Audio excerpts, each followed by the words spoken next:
Good afternoon, everyone. I am Chantrell Frazier, a fourth-year PhD candidate of the biochemistry program here at FIU, co-advised by Dr. Dieta K. Mills and Dr. Ken Furton. And today I want to discuss with you my poster presentation, Forensic Identification, an Investigation to Corroborate Volatile and Biological Profiles for Subject Identification.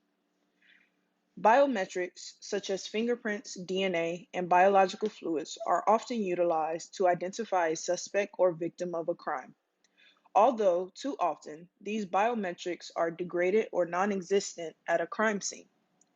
Most criminal activities, such as robbery or sexual assault, are often executed with the use of the perpetrator's hands, making hands play an integral part in transferring both human and microbial cellular material to our surroundings. As a result, hands are a focal point of investigations, as human microbiota can be deposited on everyday objects through touch interactions.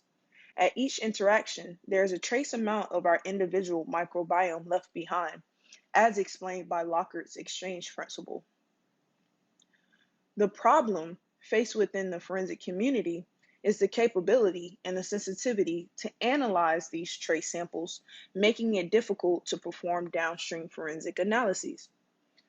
The distinct odors that are emitted from various organic materials is comprised of one common entity, volatile organic compounds, shortly known as VOCs, which in previous research, VOCs have established to distinct between ethnicity, gender, and age.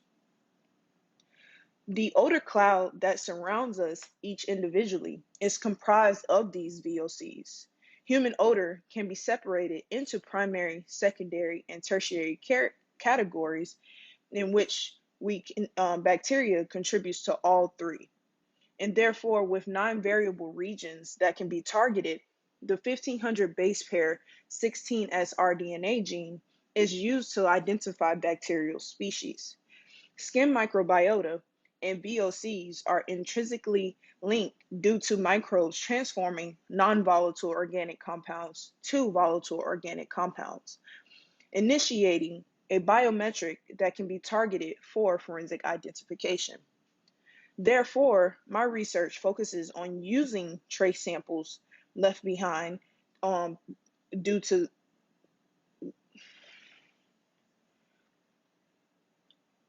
touch interactions and identify those bacterial microorganisms that exist on an individual's hands as a form of forensic identification and correlate that to the VOCs that are also detected at that same time point. Our methodology is comprised of 4 main parts. We first conduct microbiome and VOC collection. This is followed by bacterial DNA extraction and VOC extraction via solid phase microextraction. We then do PCR of the V3, V4 region of the 16S rDNA gene, and we visualize the volatiles through GCMS. Visualization of amplification and fragmentation analysis of bacteria with capillary electrophoresis is the next portion. Preliminary data has shown that for VOCs collected from the same individual, display similarities between hands, but vary between subjects as seen in Figure 1. Furthermore, trace samples collected from the palms of the hands can be successfully amplified with direct PCR kits using primers that target the V3, V4 region of the 16S rDNA gene.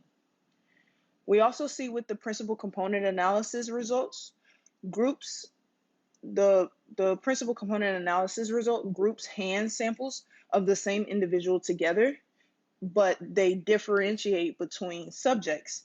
And this is because the VOCs that are driving the data the most allow for this grouping. And so overall, principal component analysis of VOC profiles demonstrates how similar profiles are between hands of the same individual, but vary by subject. Gel electrophoresis of the V3, V4 region amplification of low template hand samples allows for optimization of capillary electrophoresis. which will allow us to do linked heterogeneity PCR to observe the microbiome diversity. And data from both collection techniques show the potential for enhanced discriminatory analyses. Future plans for this project are to further discriminate the bacterial species through capillary electrophoresis using the C-Studio and follow that with next generation sequencing to determine who's actually present.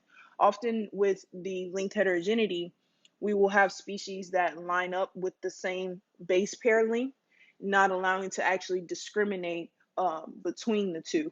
And next generation sequencing will allow us to do that. The VOCs will be further discriminated through statistical analyses to examine the significant difference of volatiles between an individual's dominant and non-dominant hand, as well as the significant difference between subjects. If you have any questions, please direct them to my email, cfraz011@fiu.edu. And if you have any questions currently, you can also put them in the chat. Thank you for attending my poster presentation. Have a great day.